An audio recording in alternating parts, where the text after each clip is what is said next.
They say love knows no boundaries, but I know better. In Nigeria, love comes with border patrols, sometimes armed. My name is Fatima'S, and this is the story of how I fell in love. Across a line many never dare to cross. I was raised in Kano, a city wrapped in dust, prayer, and quiet expectations. My father, Alhaji Musa, is a retired army officer, disciplined, feared, and deeply respected in our community.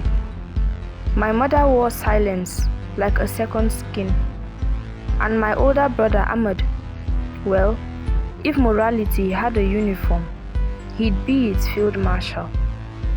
I was a medical student, studious, serious, always calculating the next step. But nothing in my textbooks prepared me for what happened at that Lagos Tech conference. I was there with my university's innovation team. We had just finished presenting a project on low-cost diagnostic tools. I was walking through the exhibit hall, trying to find my charger, when I tripped, quite literally, over a nest of tangled demo wires. He caught me. "Angel, you've already lit up my day. No solar required," he said. I looked up, half annoyed, half curious. He had the audacity to grin at me like we were in a rom-com. I rolled my eyes, but I laughed. That laugh was the beginning of everything. His name was Chukwudi, an Igbo trader turned solar entrepreneur from Onitsha. He had charisma, charm, and a crucifix that danced on his chest when he laughed. And oh, he laughed a lot. He said I was the only one who made him speechless. I said he was the only one who didn't listen when told to shut up. We started meeting during lunch breaks, mostly by accident, then on purpose. He introduced me to Kilishi, which nearly burned a hole in my tongue, and I introduced him to Goge music.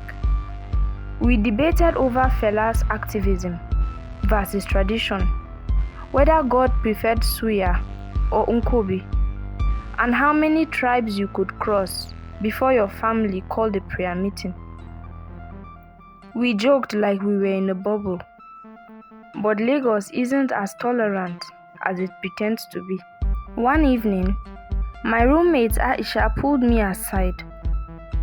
"People are asking questions. Someone saw you with that unforeign chiki," meaning light-skinned Southerner, and it's definitely not a compliment.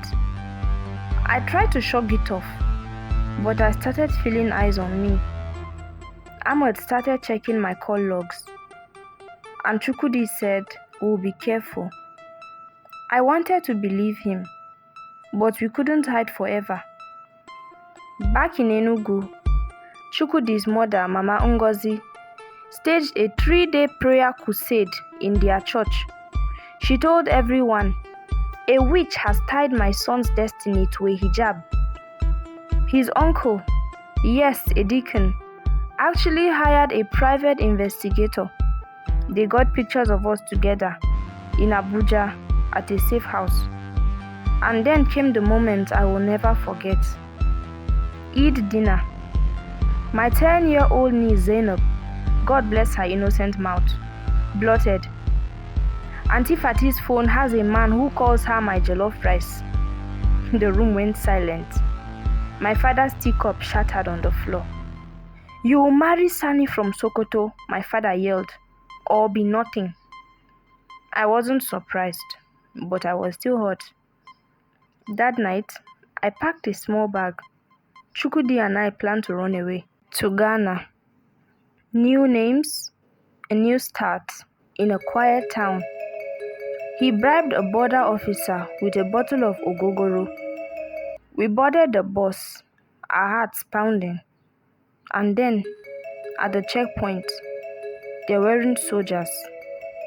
Worse, Ahmed and his vigilante crew. How he found us, I will never know. Maybe it was my mother. Maybe I left a trace. All I know is he pulled me off the bus and grabbed Chukwudi by the shirt. He was furious. He yelled at me, "You have disgraced us." Then he pulled a knife. I froze. I stepped between them and my voice was not shaking. "Kill him," I said, "and you will bury me next." That was the first time I saw my brother hesitate over anything. He looked at me like I was already gone. Then he spat on the ground. Go and never return. We ran again, this time to Kaduna. We stayed in a cramped room with barely enough space to stretch our legs. But there was enough room to say I do. A rogue imam officiated. A street preacher witnessed. A Quran, a Bible, 2 stubborn hearts. I thought that was the end of the storm. Then the knock came. Chukwudi opened the door, and there they were. Mama Ngozi, my father, not smiling, but not screaming either. Behind them stood Chukwudi's sister Ada, clutching a peace offering wrapped in a scarf. Mama Ngozi, now grumbling, said, "If I hug you, don't think I approve." She hugged me anyway, slipping me a Bible. Alhaji Musa, my father, sternly said, "You will name your first son Musa." And then he tossed Chukwudi a Quran. The terms were set. We would live in Abuja, a neutral zone, raise the children in both faiths, and never flaunt our union. It wasn't acceptance, but it was a start. Today, we live quietly. Some days I wake up afraid. Some days I laugh harder than I ever did before. We still eat suya by the roadside. He still hides communion wine in a Fanta bottle. And we still argue about prophets and power bills, about who gets to name the next child, about whether Kilishi is better than Nkobi. A radio blares news of fresh violence, tribal clashes, faith protests, another church burned, another mosque bombed. We hold hands tighter. We are our own country now, Chukwudi says. A country with terrible border security, I tell him. But we are here, together, in this fractured land, where loving the wrong person can cost you your life. We choose each other, again and again, not because it's easy, but because it is worth it. Love isn't a fairy tale. Not here. Here, love is rebellion. Here, love is survival. And this story, it never ends, for it lives.